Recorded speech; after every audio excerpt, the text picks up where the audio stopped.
السلام عليكم ورحمة الله تعالى وبركاته. مرحبا بأعزائي الطلبة والطالبات، أتمنى أن تكونوا في أتم الصحة والعافية. إذا في هذه الحصة سأخصصها لتصحيح موضوع طرح في امتحان البكالوريا لهذه السنة لأحد الدول، ونظرا لأهميته ولأسئلة كذلك المتضمنة له رأيت أن أتقاسمه معكم لتعم الفائدة.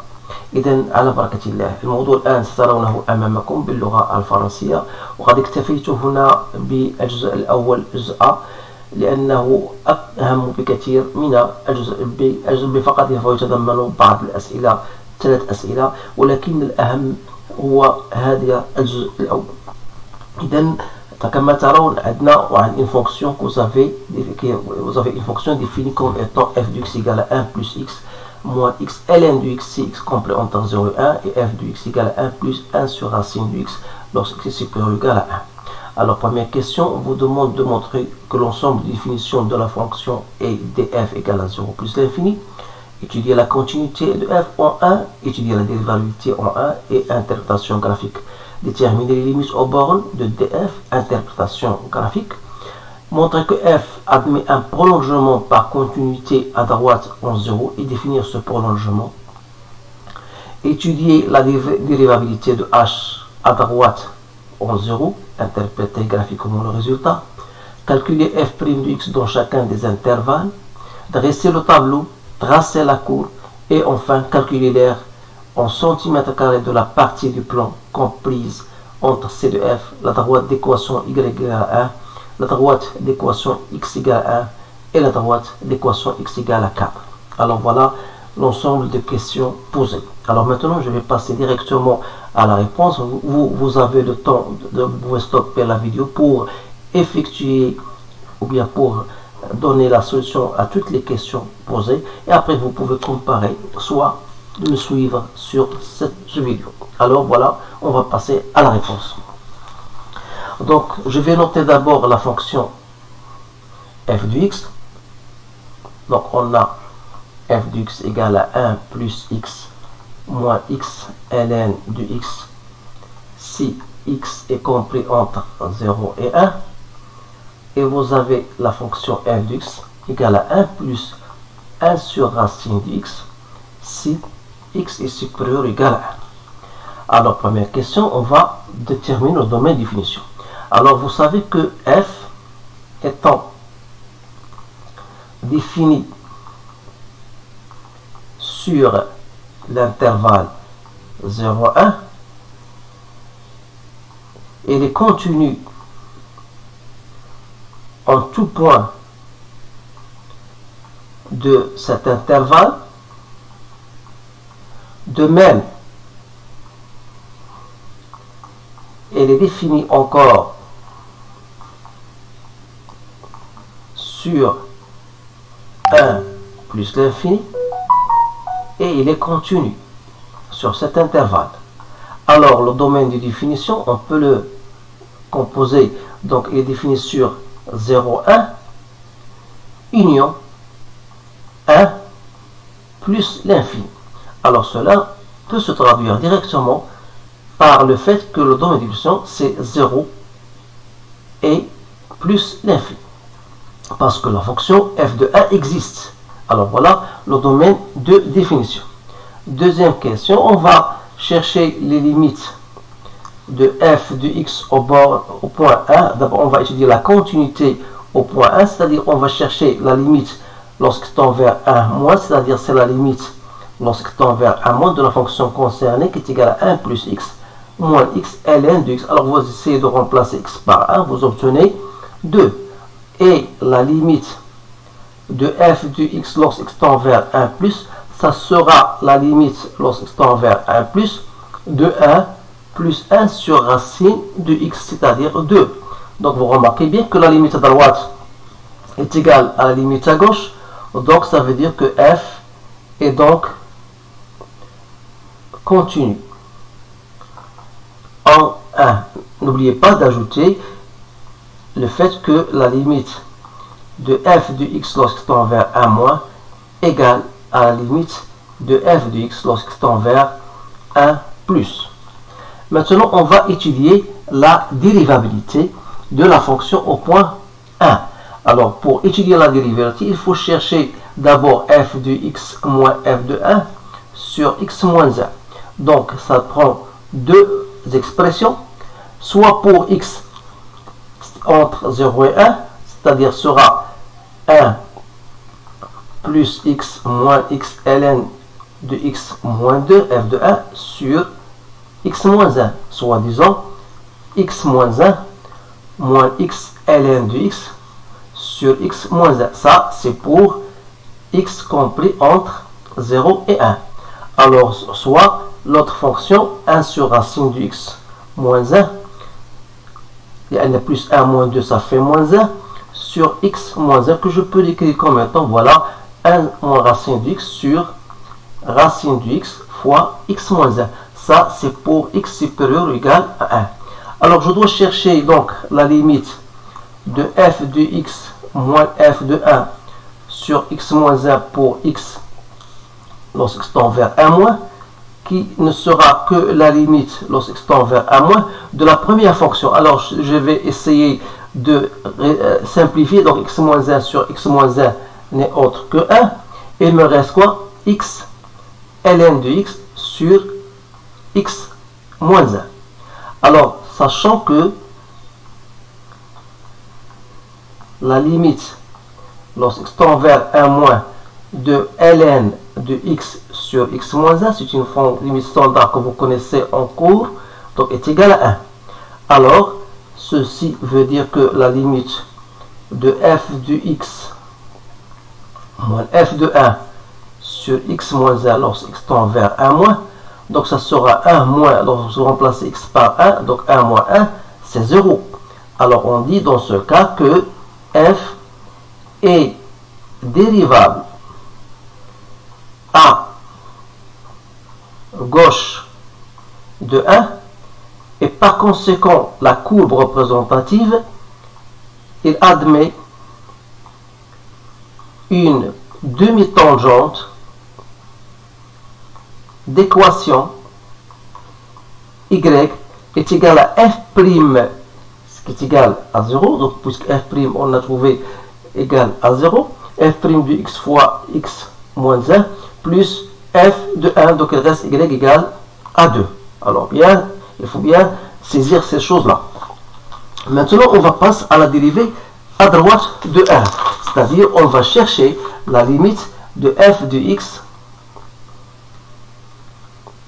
moins f de 1 sur x moins 1 lorsque tend vers 1 par valeur positive, ce qui sera donc la limite lorsque tend vers 1 plus de 1 moins racine de x sur racine de x, x moins 1, c'est-à-dire c'est la limite lorsque tend vers 1 plus. Alors je vais faire une transformation parce que j'ai toujours une forme indéterminée. Je vais ressortir le moins pour écrire 1 moins x. Alors vous allez pour savoir pour quelle raison. Donc 1 moins racine de x. Alors je garde ici moins racine de x. Mais 1 moins x, je peux la considérer comme une forme indéterminée.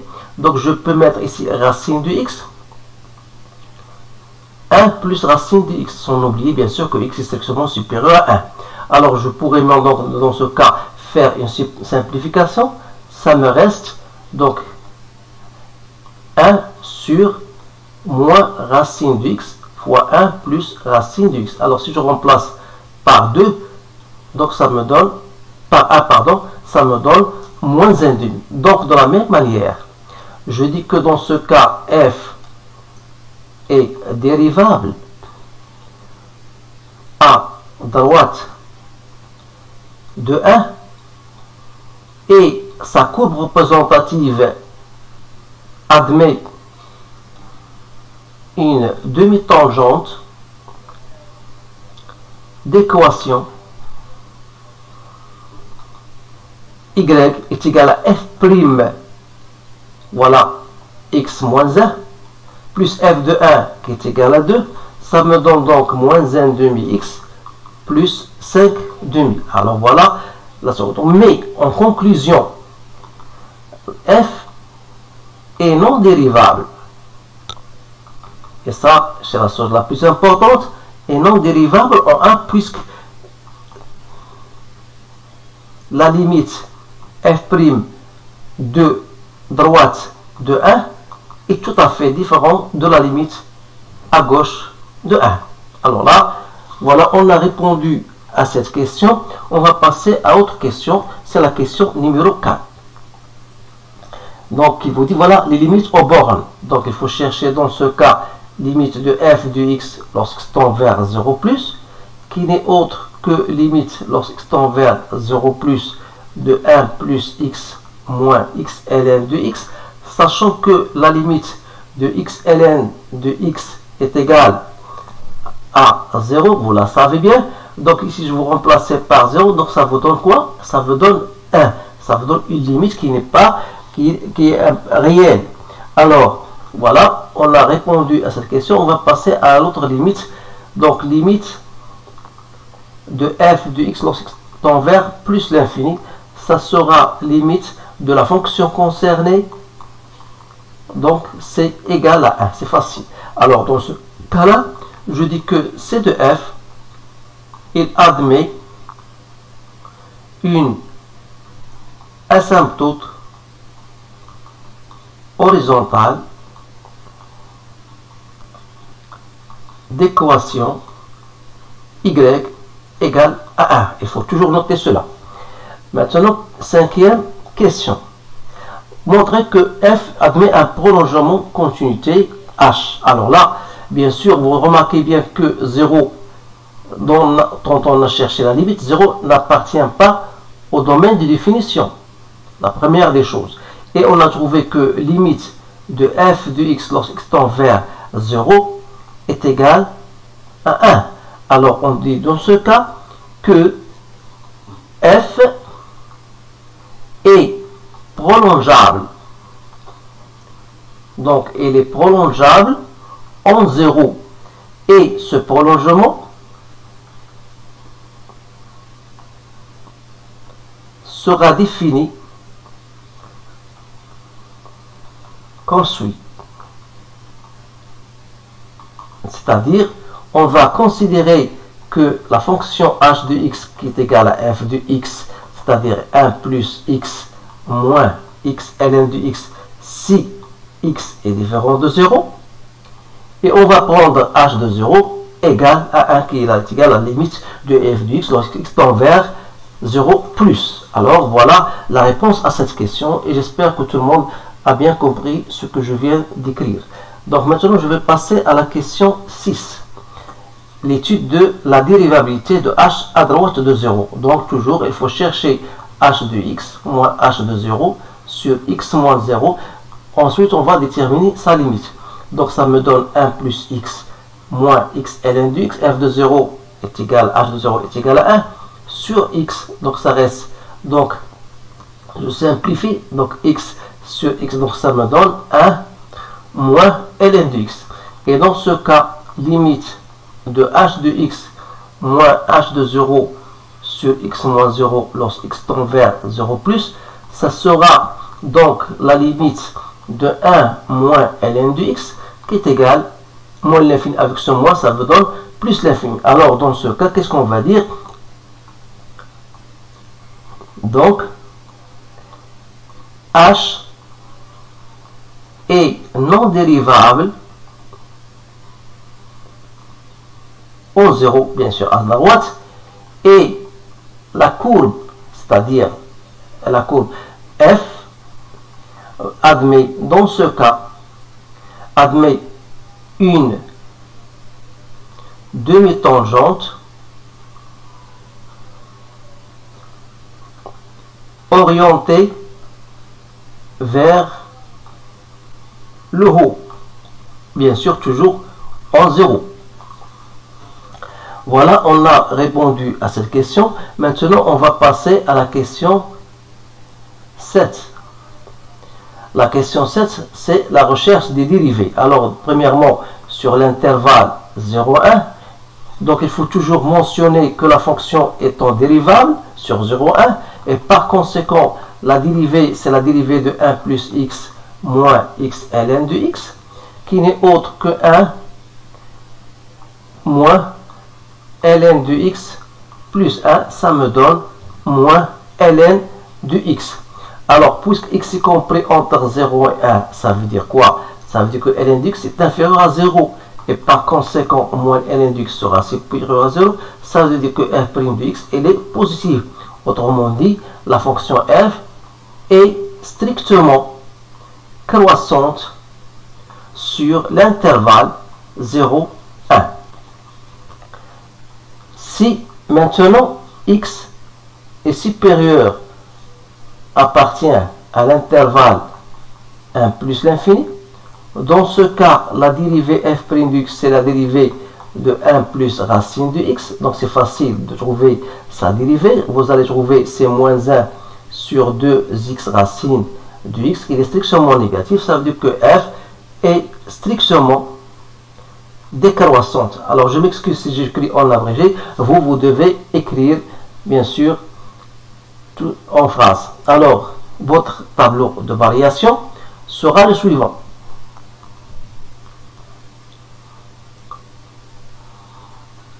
Donc on a x, donc de 0 à plus l'infini.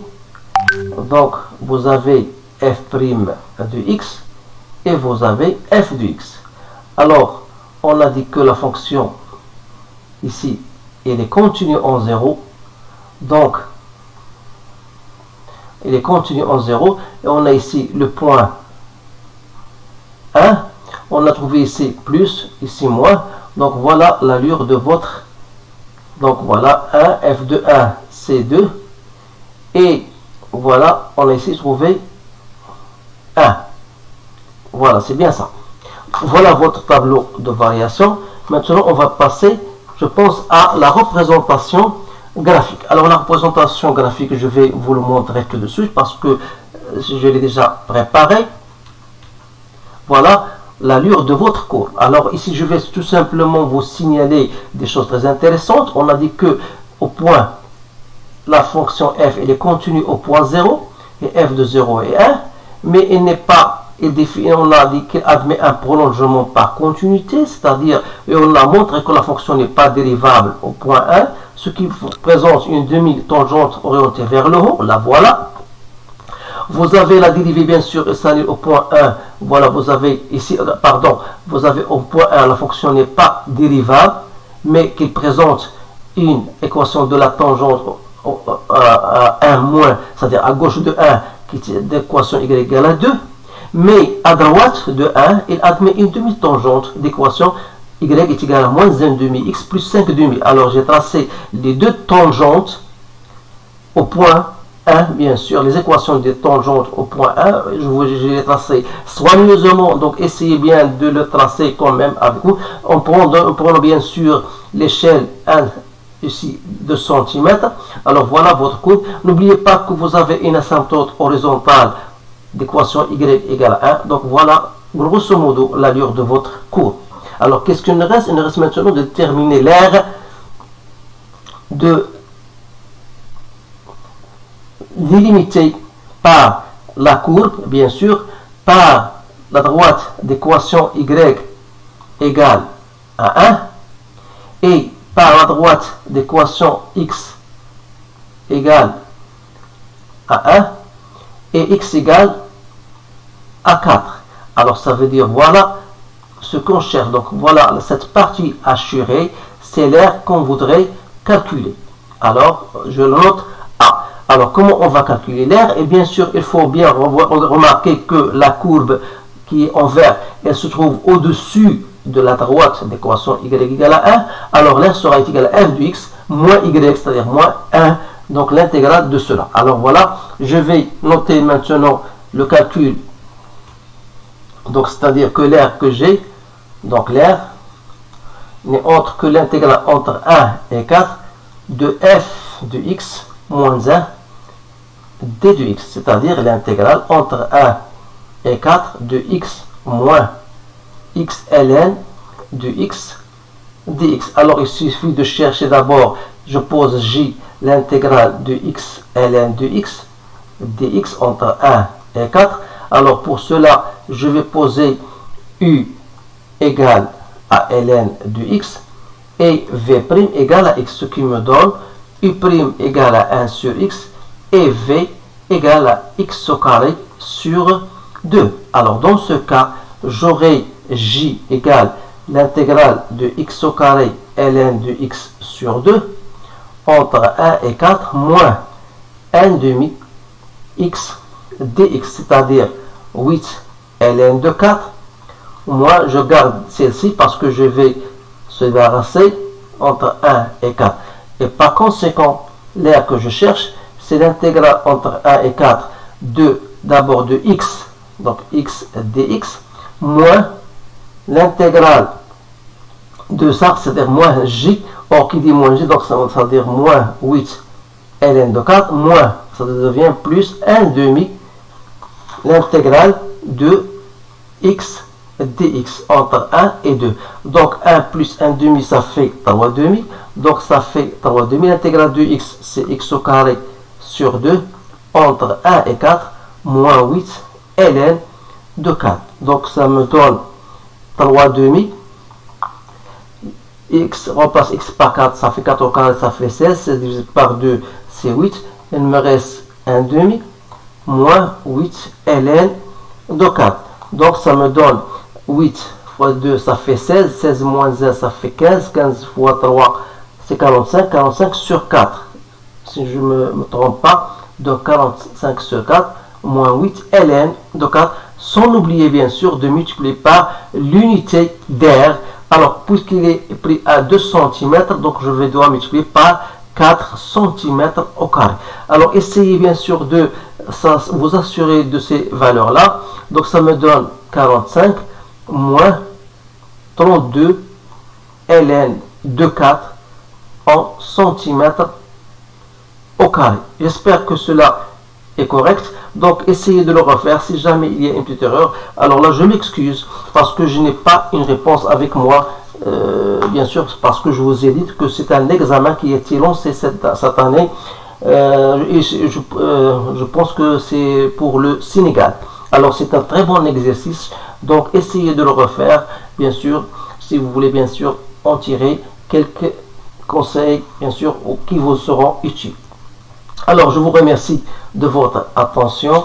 Je vous souhaite une bonne chance et je vous dis à bientôt.